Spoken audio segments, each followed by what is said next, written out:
Private hospital ਦਾ bill insurance cover ਕਰੂਗੀ ਕਿ ਨਹੀਂ। मुख्यमंत्री सहज योजना कार्ड हैगा, फिर कोई टेंशन नहीं, थोड़ा सारा ट्रीटमेंट कैशलेस है। बिना पैसिਆਂ ਦੇ? जी हाँ।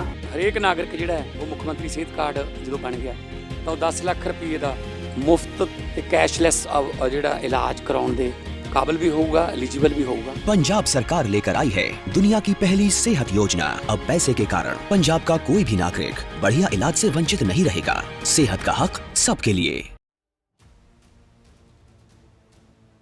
पाकिस्तान की माली हालत वैसे तो किसी से नहीं छुपी, लेकिन सोचिए जब खुद देश का प्रधानमंत्री ये बात कहे कि कर्जा लेकर सिर झुकाना पड़ता है, तो इससे अंदाजा लगाया जा सकता है कि उस देश की हालत क्या ही होगी। जी हाँ, पाकिस्तान के प्रधानमंत्री शहबाज शरीफ ने वो कड़वा सच स्वीकार कर लिया है जिसे पाकिस्तान अब तक छिपाने की कोशिश कर रहा था। शहबाज का बयान सिर्फ एक बयान नहीं, बल्कि पाकिस्तान की असल हालत का इकरारनामा है। शहबाज ने कहा कि मैं आपको कैसे बताऊं कि हमने किन किन दोस्त मुल्कों के दर पर जाकर कर्ज की दरखास्तें दी।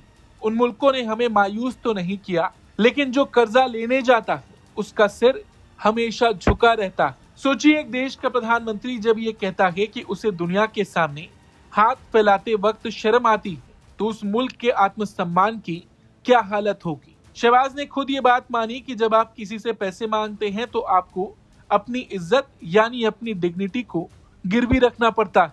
और आज पाकिस्तान की ये हालत है कि उसने हर दोस्त मुल्क से उधार लिया है, फिर चाहे चीन हो, सऊदी हो, अमेरिका हो, यहाँ तक कि उसे IMF की वो सख्त शर्तें भी माननी पड़ रही हैं जो उसकी आवाम खुई कमर तोड़ रही हैं। लेकिन अब सवाल ये है कि पाकिस्तान इस गड्ढे में गिरा कैसे। देखिए, पाकिस्तान ने कर्जे तो भर भर के लिए, लेकिन उसका इस्तेमाल उसने सिर्फ आतंकियों को पालने और भारत के खिलाफ आतंकी साजिश में ही किया। और अब आलम यह है कि आज पाकिस्तान उधार के पहियों पर चल रहा है।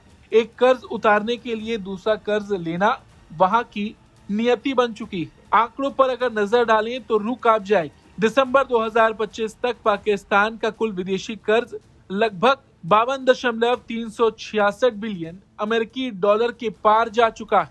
ये सिर्फ एक नंबर नहीं, ये वो जंजीरें हैं जिन्होंने पाकिस्तान को डेब्ट ट्रैप यानी कर्ज के जाल में जकड़ लिया। चीन हो, सऊदी हो या UAE हो, हर दरवाजे पर शहबाज और उनके अधिकारी कटोरा लेकर खड़े। IMF के प्रोग्राम को बचाने के लिए पाकिस्तान अपनी संप्रभुता तक का सौदा करने को मजबूर है।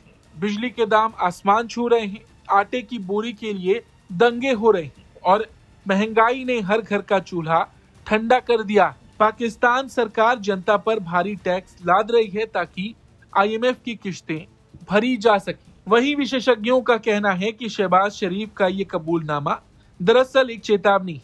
ये इस बात का सबूत है कि पाकिस्तान अब उस मोड़ पर खड़ा है जहां से वापसी का रास्ता लगभग बंद हो चुका है। जब देश की बागडोर संभालने वाला ही ये मान ले कि भीख मांगने से सिर झुक जाता है, तो समझ लीजिए कि उस देश की आजादी सिर्फ कागजों पर बची होती है। इस खबर पर आपका क्या कुछ कहना है, कमेंट करके जरूर बताएं। Bureau report, Bharat.